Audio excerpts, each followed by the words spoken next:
یہ ہمارا جو طرز عمل ہے لا الہ الا اللہ محمد رسول اللہ پڑھتے ہوئے بھی یہ قابل غور ہے ہمارے پوری قوم کے لیے بھی، پوری امت کے لیے بھی۔ ہم نے اس وقت جو صورتحال ہے، اس صورتحال میں وہ بیچارے جن کا شاید اس بغاوت میں حصہ نہیں بھی ہے، گندم کے ساتھ بھونی پس جاتے، اور اللہ تبارک و تعالیٰ نے وارننگ دی ہے، فرمایا کہ ہم نے ان لوگوں کو جو وارننگ دیتے رہے تو ان پر اثر نہیں ہوا، اپنے عمل سے انہیں ثابت کر دیا کہ وہ آپ کی نعمتوں کے قابل نہیں ہے، تو ہم نے پھر ان کو وہ جو باغات تھے، جو فصلیں تھیں، ان سے محروم کر دیا۔ پھر کیا رہ گیا؟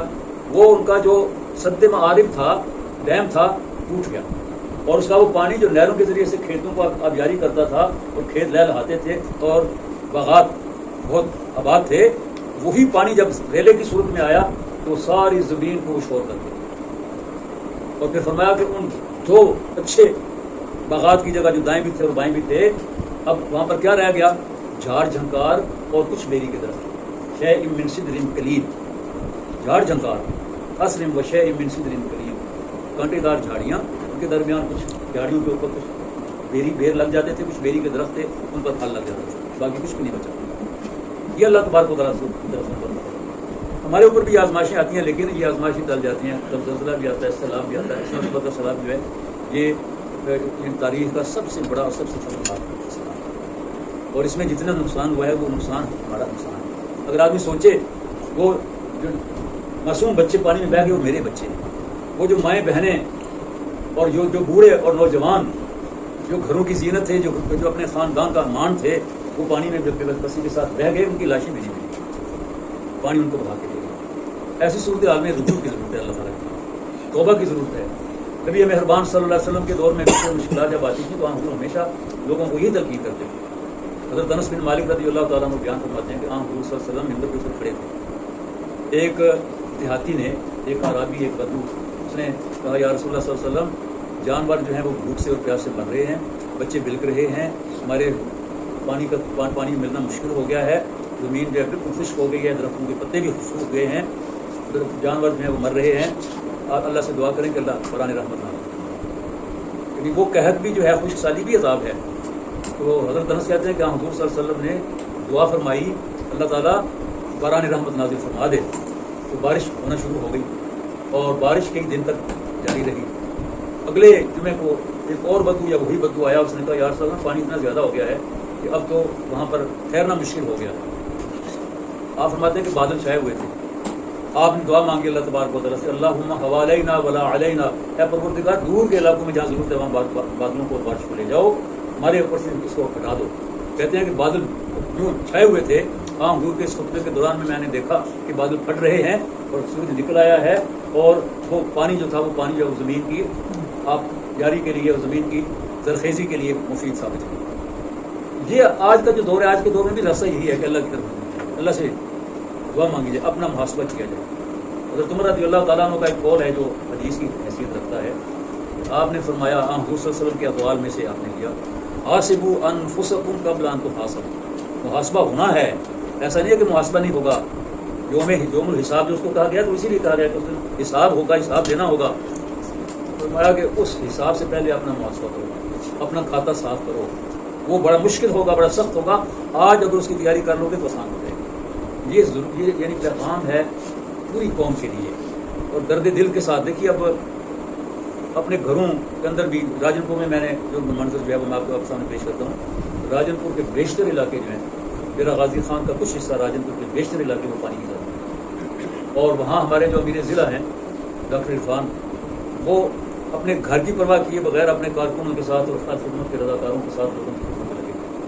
جب یہ منظر میں نے دیکھا تو میرا جی چاہا کہ میں اپنا سب کچھ اس شخص کے اوپر قربان کروں۔ کیا اللہ تعالیٰ نے جذبہ دیا ہے، کیا اللہ تبارک و تعالیٰ نے شخصیت دی ہے۔ تو مجھے یاد آیا جو ہم تاریخ کی کتابوں میں پڑھتے ہیں کہ جب جماعت اسلامی کے لوگ تقسیم ہند کے بعد ادھر سے لٹ پٹ کر آئے تھے، تو جماعت اسلامی نے یہ فیصلہ کیا تھا کہ مہاجرین کی خدمت کرنی ہے، اور کئی لوگوں نے اپنے گھر والوں کو اپنے گھر کے اندر یا اپنے کیمپ کے اندر بٹھا کر کہا کہ میں یہ فرض ادا کروں۔ آج بھی الحمدللہ ان رضاکاروں نے جو تاریخ رقم کی ہے اس کا اعتراف بہت کم لوگ کرتے ہیں، لیکن اس مرتبہ پہلی بار دیکھا ہے کہ میڈیا کے اندر بھی دیگر جو اوپینین میکرز ہیں یا اوپینین کا جو اظہار کرتے ہیں، تو ان کے اندر بھی الخدمت کا تذکرہ، جماعت اسلامی کے کارکنان کا تذکرہ وہ آ رہا ہے، اور حتیٰ کہ جمائمہ گولڈ سمتھ نے، آپ نے دیکھا ہوگا، آپ کے علم میں آیا ہوگا، اس نے اپنا ایک اسٹیٹمنٹ جاری کیا تھا کچھ دن پہلے کہ جو بھی لوگ کوئی ڈونیشن دینا چاہتے ہیں خلافت افغان کے لیے وہ الخدمت ہوتے ہیں،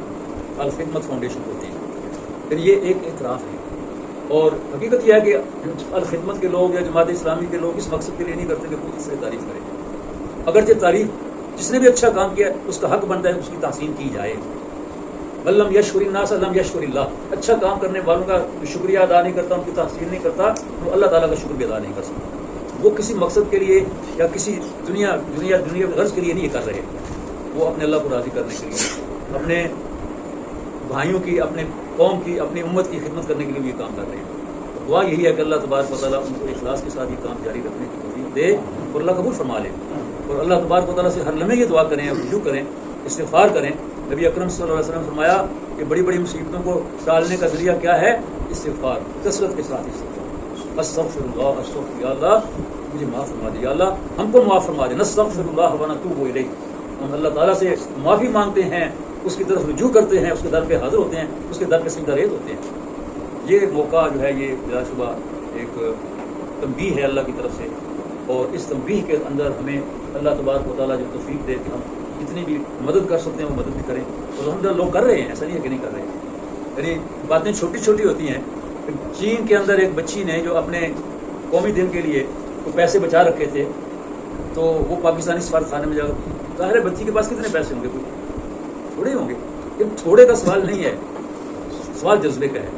پاکستانی سفیر کو جا کر دے دیے کہ یہ پاکستان کے مصیبت زدہ لوگوں کی جو خدمت کے لیے کام ہو رہا ہے اس مدد میں دے. اس طرح کے واقعات بہت سارے ہیں، یعنی سامنے آتے ہیں. میرے دوستوں اور بھائیوں، جہاں تاریکیاں ہیں وہاں روشنی بھی ہے، اور چراغ جلانا یہ ہم میں سے ہر ایک کا کام ہے.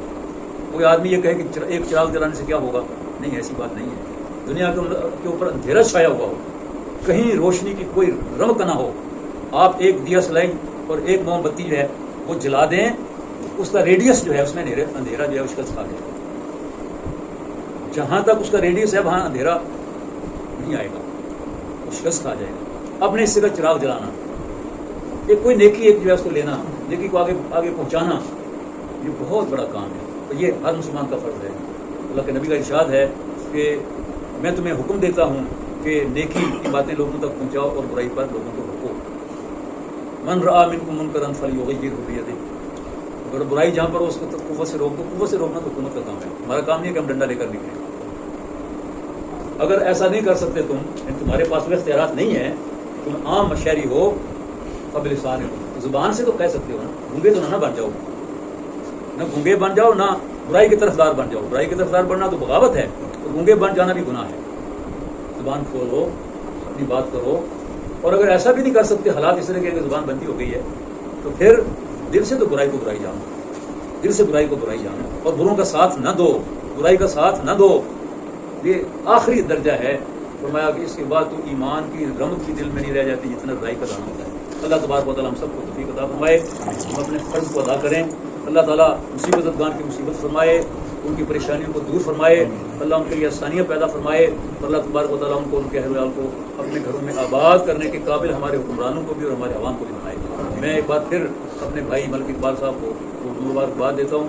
بڑے جتن کر کے ہم یہاں پہنچے ہیں. ملک صاحب سوچ رہے تھے پتہ نہیں پہنچ پائیں گے کہ نہیں، لیکن الحمدللہ پہنچ گئے ہیں. پتہ نہیں کدھر سے ہو کر آئے ہیں، لیکن پہنچ گئے ہیں. اللہ تبارک و تعالیٰ آپ کو آباد رکھے، آپ کے اہل کو آباد رکھے. جتنے دوست صاحب آپ یہاں پر آئے ہیں سب کے گھروں پر بھی اللہ تعالیٰ کی رحمت کا سایہ ہمیشہ اللہ تبارک و تعالیٰ اس کو قائم رکھے، اور اللہ تعالیٰ ہر فتنے سے بچائے، اور ہماری نئی نسل کو بھی اللہ تبارک و تعالیٰ ہماری آنکھوں کی ٹھنڈک بنائے. وآخر دعوانا الحمدللہ رب العالمین.